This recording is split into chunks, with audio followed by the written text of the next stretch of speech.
problema itong mga Marcos na mga vlogger at mga troll.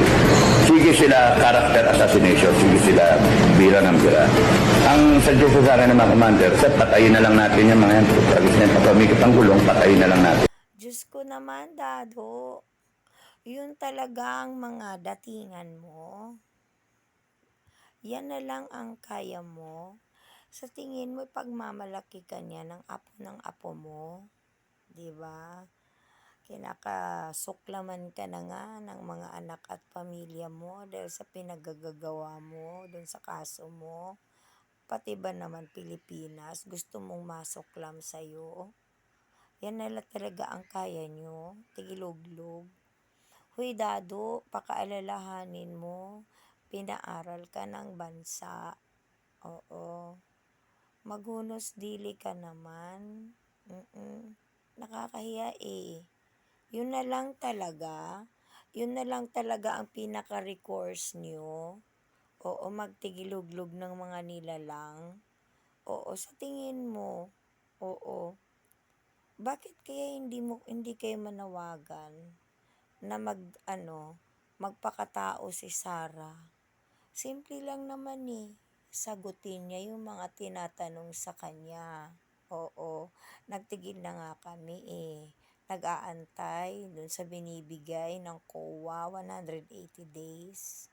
Kung siya ba ay makikitaan na ginawa niya ang paggagasta in good faith. 'Di ba? 'Di ba dapat ganun? Antayin na lang. Oo, nandun na nga kami.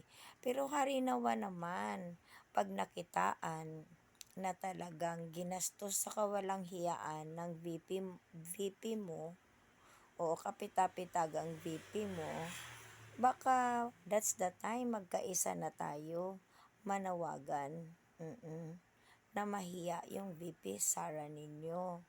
Oo. And remember, itong para sa February 9 ha. Oo. Ito lang yung parte ng 125 million. 73 million ang disallowed amount. Meron pang kasunod 625 something million na itinatanong sa kanya. Kasi 2022 pa lang ito eh. Itong binigyan siya ng 180 days to do an appeal that she did it, that she spent it in good faith. Di ba, Dado? Ganun na lang eh. Dapat antay. Oo. At saka hindi tigiluglog ang solusyon para sabihing matapang ka. Oh well. Sa lagay ba yan, matapang ka talaga? Dado, dami mo nang tinakot. Sa tingin mo, relevant ka dyan sa pananakot mo? Nagmumunta nga kalambe. Kawawa.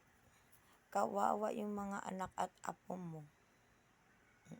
Hindi ka pwedeng ipagmalaki kung ganyan ang sistema ng utak mo. Kung ganyan ang mindsetting mo.